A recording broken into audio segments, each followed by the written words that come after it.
అంజనాద్రిపై సంతతి కొరకై అహోరాత్రములు తపస్సు చేసే వానర కేసరి కేసరి కుల సతి కడుపు పట్టగా జనించినాడొక అసమాన బలోద్ధతుడు సంయుతుడు అంజనాసుతుడు పవననందనుడు.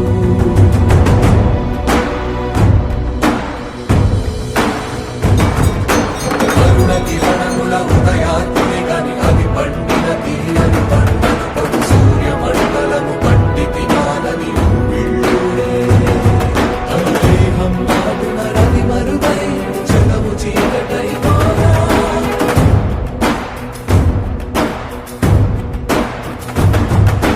అది అమరేంద్రుడు గమనించి తన ఐరావతమది రోడించి ఆంజనేయుని సమీపించి తన వజ్రాయుధమును విసరగా అది పవననందనుని హనుముని తాకా చిందిన రక్త బిందువే విద్యుద్వేగంతో ధరణి స్థలి వంద